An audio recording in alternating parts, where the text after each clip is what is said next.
எங்கள் அம்மா அண்ணி ஊர்லேருந்து வந்திருந்தாங்க. இந்த சொரக்காவை தோட்டத்துலேருந்து பறித்து எடுத்துகிட்டு வந்தாங்க. இது நல்லா குண்டு சொரக்காவாக இருக்குது. இதை வச்சு தான் அடை தட்டலான்னு இருக்கேன். வாங்க எப்படி செய்கிறதுன்னு பார்ப்போம். சொரக்காய் அடை பண்ணுறதுக்கு நம்ம ஃபஸ்ட்டு என்ன பண்ண போகிறோன்னா, அரிசி பருப்பு ஊற வச்சுக்க போகிறோம். அதுக்கு 1 டம்ளர் அளவுக்கு சாப்பாட்டு அரிசி எடுத்துக்கிறேன். அதே டம்ளரில் பாதி அளவுக்கு துவரம் பருப்பும், பாதி அளவுக்கு கடலைப்பருப்பும் போட்டுக்கலாம்.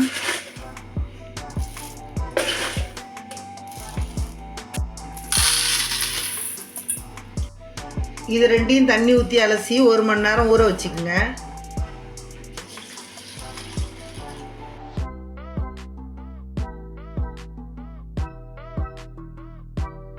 வாஷ் பண்ணி எடுத்துகிட்டு வந்துட்டேன். தண்ணி ஊற்றி ஊற வச்சுக்கலாம். இது ரெண்டும் ஒரு 1.5 மணி நேரத்துக்கு ஊறட்டும். பருப்பு ஊறிக்கிட்டு இருக்கிற நேரத்தில் இந்த சொரக்காவை தோல் சேர்த்தி கட் பண்ணி எடுத்துக்கணும்.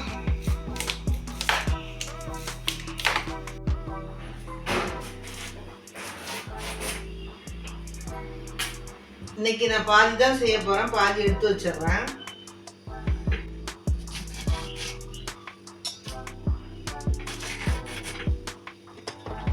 இதை நம்ம கிரேட்டரில் துருவி எடுத்துக்கணும்.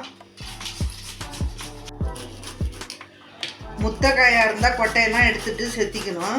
இது பிஞ்சி காய், அதனால அப்படியே செத்துறேன். பாருங்க, நல்லா செத்தி எடுத்தாச்சு. கடாய் போட்டு இந்த சொரக்காவை 2 நிமிஷத்துக்கு வதக்கி எடுத்துக்கணும். அப்போ தான் இதில் உள்ள பச்சை வாசனையெல்லாம் போகும்.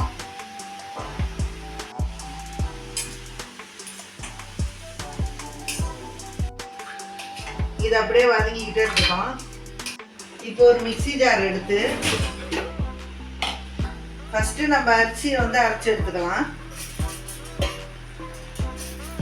அரைப்படுறதுக்கு மட்டும் லேசாக தண்ணி ஊற்றி இட்லி மாவு பார்த்துக்கு அரைச்சி எடுத்துக்கணும்.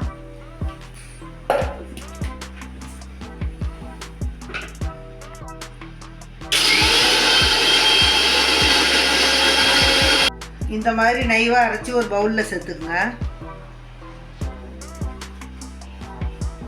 அடுத்தது நம்ம ஊற வச்சிருக்கிற பருப்பு போட்டு அரைச்சி எடுத்துக்கணும்.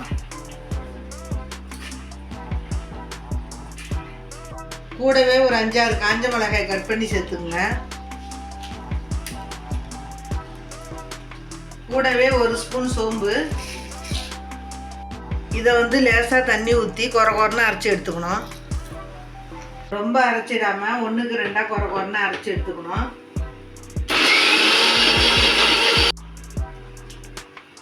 இதையும் இந்த பவுலில் போட்டுக்கலாம்.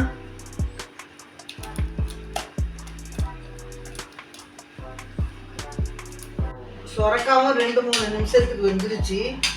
இப்போ ஸ்டவ்வை ஆஃப் பண்ணிட்டு இதையும் இந்த பவுலில் சேர்த்துக்கோங்க.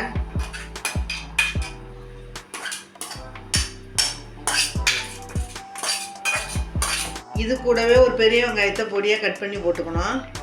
சின்ன வெங்காயம் இருந்தாலும் போட்டுக்கலாம். பொடியாக நறுக்கின இஞ்சி, ஒரு 5-6 பல்லு பூண்டு பொடியாக கட் பண்ணி போட்டுக்கணும். பொடியாக நறுக்கின கருவேப்பிலை, கொஞ்சமாக பொடியாக நறுக்கின கொத்தமல்லி தழையும் போட்டுக்கணும். 1/4 ஸ்பூன் மஞ்சத்தூள், 1/4 ஸ்பூன் பெருங்காயத்தூள், தேவையான அளவு உப்பு. நான் 1/2 ஸ்பூன் போட்டுக்கிறேன். இப்போ இது எல்லாத்தையும் நல்லா பிசறி விட்டுக்கலாம்.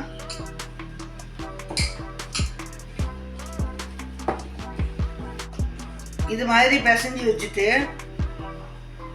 இப்போ அடுப்பில் ஒரு தோசைக்கல் போட்டு இந்த அடையை நம்ம தட்டி எடுத்துக்கலாம்.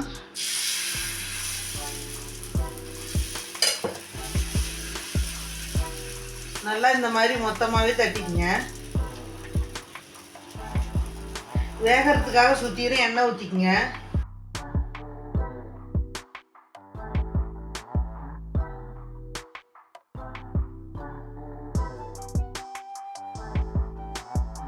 ரெடி ஆயிடுச்சு. எடுத்து ஒரு தட்டில் வச்சிடலாம். இதே மாதிரி நம்ம எல்லா அடையும் தட்டி எடுத்துக்கணும்.